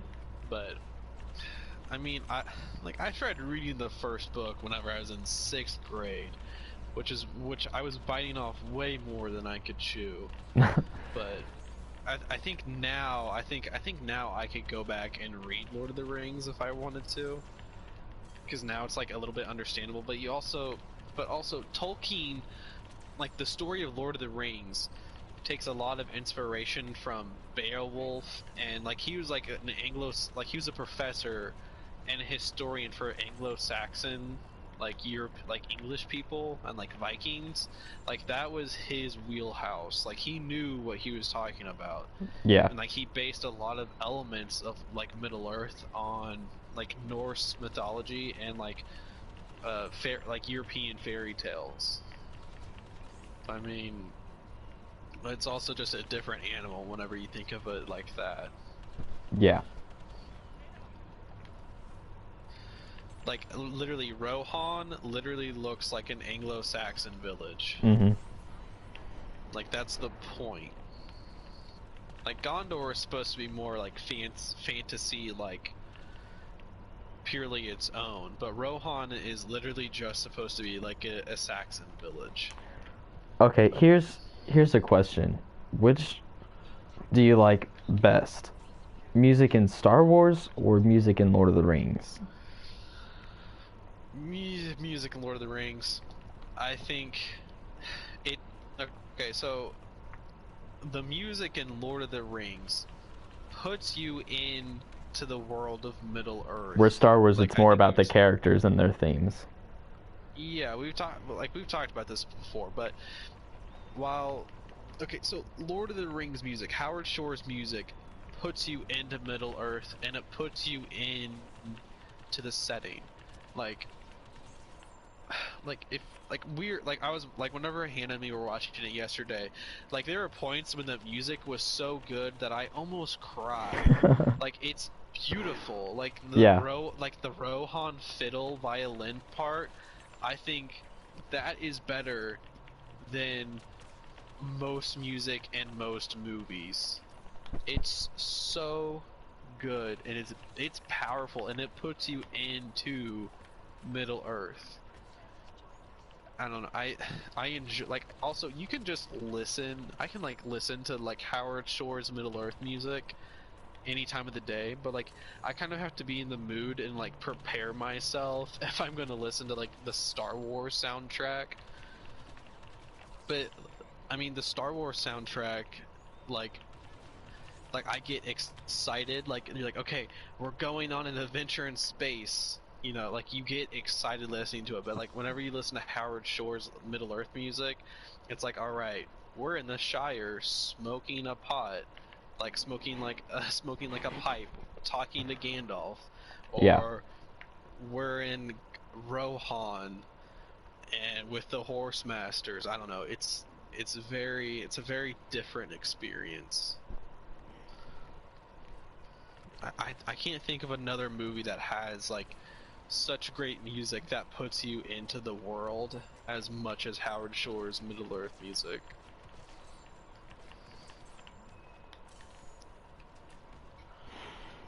Yeah. I don't think I can think of any. I think that's where like the Chronicles of Narnia movie fail, like they fail, is that their music doesn't immerse you into the world as well as it could have.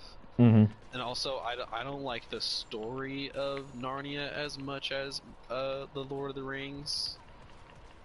I just don't enjoy it as much. I like Narnia. The I don't like Prince Caspian and the the Lion, the Witch, and the Wardrobe. I think are really good. I think Prince Caspian's my favorite out of the movies, but Don Treader is just completely drags down the rest of the movies. I feel like See, I prefer Voyage of the Dawn Treader. I think it's really, more of a fun movie to watch. Because, like, Prince Caspian, you can tell that they're trying to go a little bit darker with it. And it's like, it's alright. I can't even remember the last time that I watched it. I just remember whenever I was little watching it thinking, alright, this is okay. But Lion, the Witch, and the Wardrobe, I definitely it's definitely the weakest, but it's also the one that I've seen the most, which is really weird. hmm But I enjoyed Voyage of the Dawn Treader. I don't really know why, because I also haven't watched it in forever. But I don't know, for some reason in my mind, like whenever I watched it as a kid, I just enjoyed it more. But it can't accomplish the same level of immersion and depth as Lord of the Rings can for yeah, me.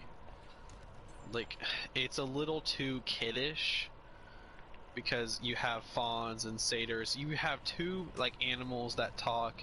There's too many different things going on in Narnia, which is weird because like Tolkien goes so in depth about everything. But like, you have it's the Mista Badger, so it feels like a children's book when you yeah. have Mr. and Mrs. Beaver, and you're like, okay, so are these the only beavers in the world of Narnia? but it's like, all right, Mr. Polar Bear, but then like there's 5 other polar bears, so like, what are their names? I don't know. It's definitely more of a children's book Yeah. and a children's story.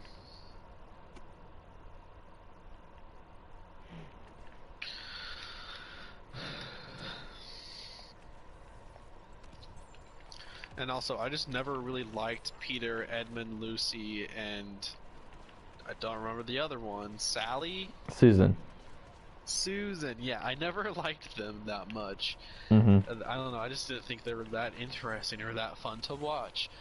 But I can't think of any character in the Narnia movies or even the Narnia books that I liked. Mm-hmm. I think Aslan is interesting, but he only shows up for like 2 minutes in the movies. He shows up at the end, he's like, ah, it's Liam Neeson. And he's like, yes, I'm Aslan. I'm really cool. I have a deep and awesome voice. Dang it. And then he goes away. You're like, oh no, come back. You're cool. I like the Jesus allegory lion. He's pretty cool. I don't know. I really like Prince Caspian, and I think the reason that I like it is mainly because of the action scenes that are in it, like where they go and raid the castle, and then there's that really cool like gladiator battle between Peter and the main bad dude. I thought those scenes were so cool. While Tolkien, I think, is harder to read, I enjoy reading his writing style more than C.S. Lewis. Mm-hmm. Because C.S. Lewis, whenever you read it, or at least whenever I read it, I'm like, wow, this is super English. Like, he's like, because you wouldn't leave whenever you enter a cupboard, you wouldn't completely close it all the way, now would you? Like, why are you telling me this? Like, like, why are you telling me these weird details about why are you telling me how to put myself in a cupboard? That's weird. I don't know, it's kind of off-putting to read it sometimes, but... There are just these stormtroopers just standing in these weird random places, just standing there. They're not even shooting at anybody, or they're just standing there.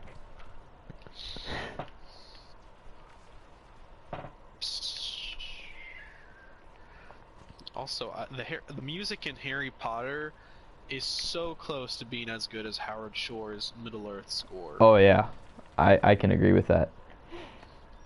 I feel like not enough people talk about it because everybody is like, oh yeah, Star Wars soundtrack is so good, it's great, it's the best. But then it's like, okay, well, like, I think Middle-earth is better, but it's like, also Harry Potter is really solid, you know? Yeah, it really is. I remember we talked about it earlier, and like what our favorite song from the soundtrack is, and I said it was one from Harry Potter. But I went back and tried to find it, and I'm pretty sure it's Dumbledore's army from the Order of the Phoenix, like when they're recruiting people, or they just formed it or something. But yeah, that's probably one of my favorite songs from a movie soundtrack. That or Concerning Hobbits. Yeah, Concerning Hobbits is great. Is anybody watching anymore? Are you the one viewer that's on right now? I might be. Okay. Well, on mine it says there's one other viewer. I Okay. don't know if that's me. Is that Hannah, maybe? Or did she get off? I think she left. I don't know. That's probably you. It only shows one viewer. I kind of think we're getting towards the end of our runtime. We went a lot longer than I thought we would. I think I kind of enjoy just like the chill out talk videos. I think I like those a lot. Mm-hmm. Cause like whenever we do like the podcast episodes, I feel like kind of weird because it's like, all right, we had to stick to the list, we had to stick to the notes, but I kind of just like these discussions. Mm-hmm. But It's fun to like have these discussions where we can just totally get off topic, but then there's also like those times where I feel like there's some of that kind of stuff that needs to be like have its own separate thing so we can more discuss about it. elaborated. Yeah. Rather than us just kind of touching, well, like we're not just basically touching on these certain things, especially in this episode, but like there are certain things that we need to go more in depth about. Yeah, I think this season of Clone Wars, I think how Star Wars has changed as well. I know we talked about it a lot tonight, but Yeah. there's just a lot of things going on, I feel. But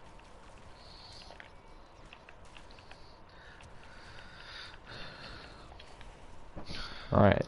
So I say once this match is over, we move on to something else, or we end the episode here. yeah, I think we should just go ahead and end it if no one's watching, you know. But. Okay. Well, until next time. All right.